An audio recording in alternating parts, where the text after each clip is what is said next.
Welcome back, Talk Tensors listeners. Today we're diving into a paper that's making waves in the machine learning community. Absolutely. It tackles a question that's both intriguing and a bit unsettling. Yeah. Can AI accurately predict your personality Wow.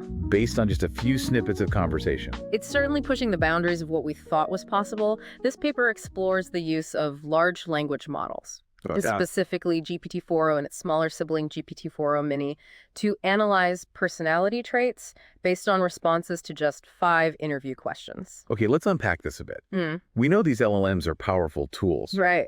But how did the researchers approach this personality prediction task? Did they just let the AI loose on the data? Not quite. They used 2 distinct approaches. Yep. The first was a direct one. Right. They simply asked the LLMs to predict the individual's personality traits based on the interview responses. The second approach was a bit more structured.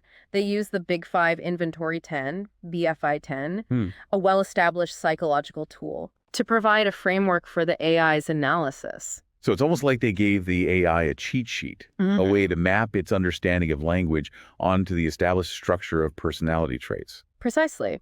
It raises an interesting question about how AI interacts with existing frameworks of knowledge. Yeah. Does it benefit from this structure, or does it hinder the AI's ability to find its own unique patterns in the data? That's a thought-provoking point.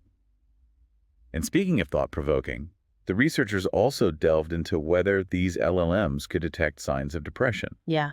based on personality differences. What motivated this exploration? Well, this stems from a growing body of research, suggesting that personality traits can be indicative of mental health conditions. The researchers wanted to see if these LLMs could pick up on subtle cues in language that might correlate with depressive symptoms. This feels like a pivotal moment, the convergence of AI and psychology, with potential for both incredible breakthroughs and some tricky ethical dilemmas. Absolutely. This paper isn't just about technical advancements. It's about the broader societal and ethical implications of AI delving into such sensitive areas. But to understand the weight of those implications, it's helpful to look back at the history of personality assessment and how we arrived at this point. Let's do that. You always bring the historical context. So walk us through the evolution of this field. What were the traditional methods used to assess personality? For decades, psychologists relied primarily on questionnaires and structured interviews. Think of classic personality tests like the Myers-Briggs or the Minnesota Multiphasic Personality Inventory, MMPI. Right. While valuable, these methods have limitations. I imagine things like self-reporting bias and the time required to administer and interpret these tests Exactly. could be issues. These traditional methods are also highly dependent on the expertise of the clinician interpreting the results. And that's where AI starts to enter the picture.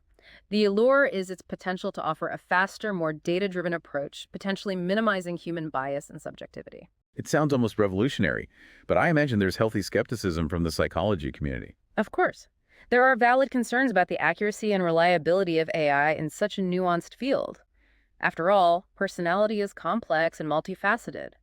Can an AI truly grasp the subtleties of human emotions and experiences? And there are also questions about the ethical implications of allowing AI to make judgments about our mental state. Exactly. This research raises fundamental questions about privacy, autonomy, and the potential for misuse of such technology. But before we dive into those thorny issues, let's get back to the heart of the paper. What did they find? Did the AI actually pass the personality tests? Right, let's get into those results. I'm particularly curious about how the 2 different approaches, the direct prediction and the BFI-10 framework, performed. Well, the findings were, perhaps unsurprisingly, a bit of a mixed bag. Sometimes the AI's predictions aligned remarkably well with the individual's self-reported personalities. Other times, not so much. What factors seem to influence the accuracy? Did the type of personality trait being assessed play a role? It appears so. The AI seemed to struggle more with traits like extroversion and neuroticism, which are often expressed through subtle behavioral cues and emotional nuances. It makes sense that those would be harder for an AI to pick up on, especially from just text-based conversation. Are we seeing a limitation of current AI technology here? Possibly. It raises a question about whether the AI is truly understanding the underlying constructs of personality or simply learning to associate certain linguistic patterns with specific traits. So it might be more about clever pattern recognition than genuine comprehension of human personality. That's a crucial distinction, and it's one that we need to keep in mind as we evaluate the capabilities and limitations of AI in this domain. But there's another layer to this, remember, the second approach, Right. where the AI was given the BFI-10 framework. Right, the structured approach.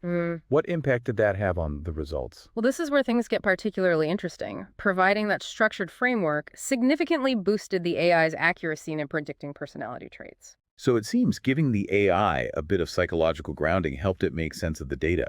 What does that tell us about the way AI learns and processes information? It suggests that even powerful AI systems like these LLMs can benefit from integrating existing knowledge and frameworks.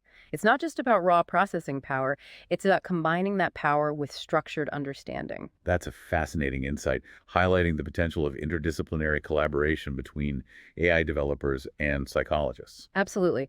This kind of collaboration could be key to unlocking the full potential of AI in understanding and assessing human psychology.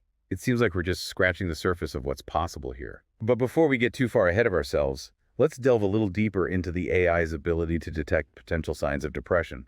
That aspect of the research feels particularly groundbreaking, but also fraught with ethical complexities. Indeed. It's a path we need to tread carefully, but the potential benefits are significant. Let's discuss those findings and their implications after a short break. Okay, so we've established that AI, even with its limitations, is showing some promise in personality assessment.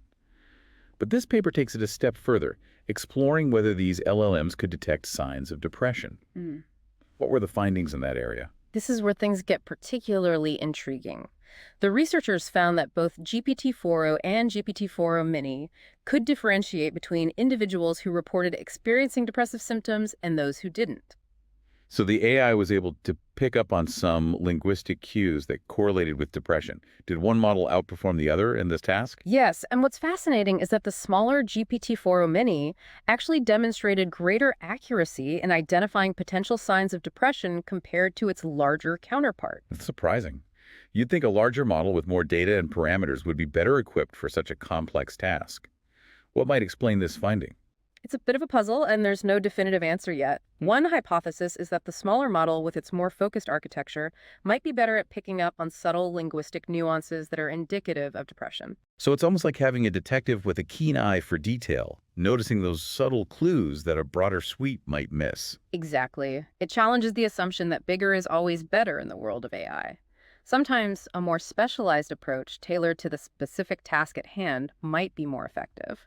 This raises some interesting questions about how we design and train AI systems for sensitive applications like mental health assessment.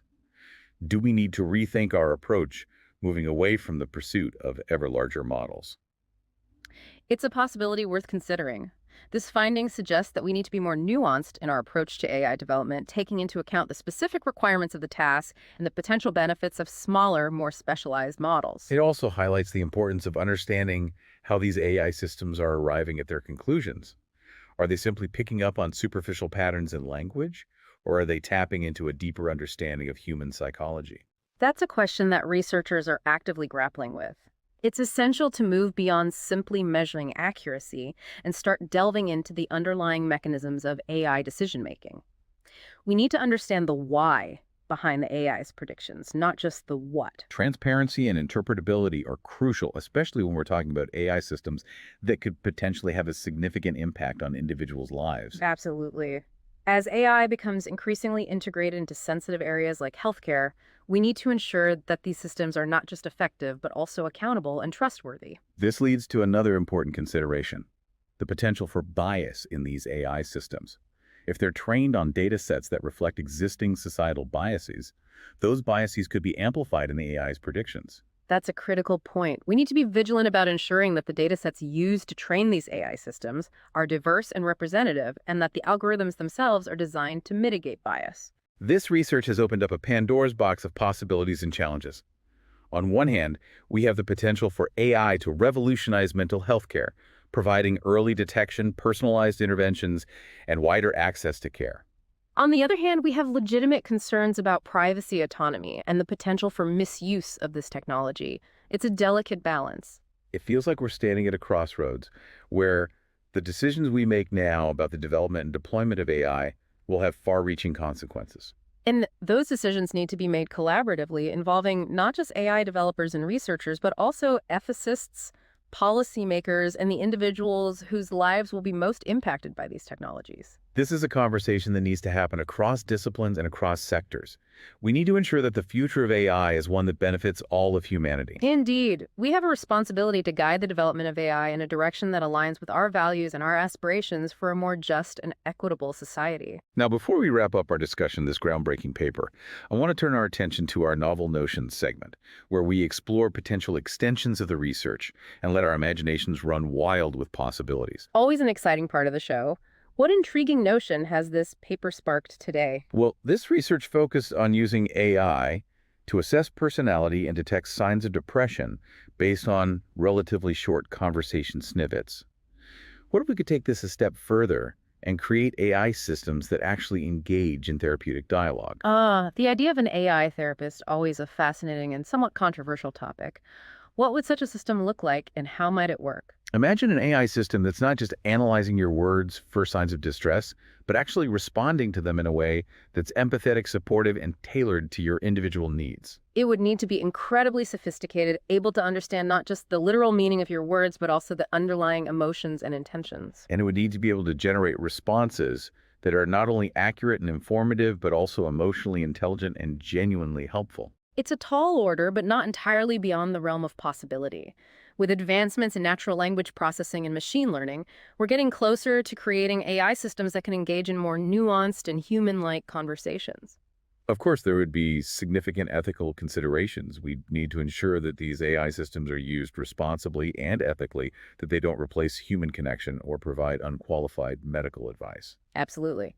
The goal would be to create AI systems that augment human capabilities, providing support and guidance where needed, but not replacing the crucial role of human therapists. Perhaps these AI systems could serve as a bridge, offering support to individuals who might not have access to traditional therapy or who might be hesitant to seek help due to stigma. That's an intriguing possibility.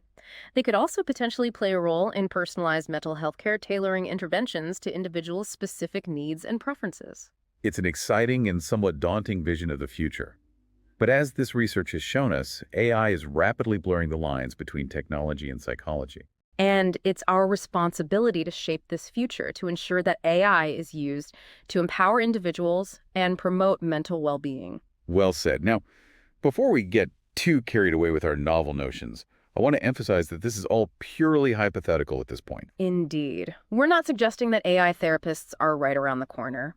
This is a thought experiment, a way to explore the potential implications of this research and spark further discussion. But it's a discussion that needs to happen. The advancement of AI is inevitable, and it's crucial that we engage in thoughtful and informed dialogue about how to harness its power for good. Absolutely. We need to approach this new era with both a sense of wonder and a healthy dose of caution, ensuring that AI serves humanity, not the other way around. And on that note, we'll wrap up this episode of Talk Tensors. Yes. We hope you found our deep dive into the world of AI and personality assessment insightful and thought-provoking. And for all you deep divers out there, if this paper sparked any novel notions of your own, we'd love to hear them. Share your thoughts on our social media channels. Until next time, keep those neurons firing and those algorithms humming. Indeed.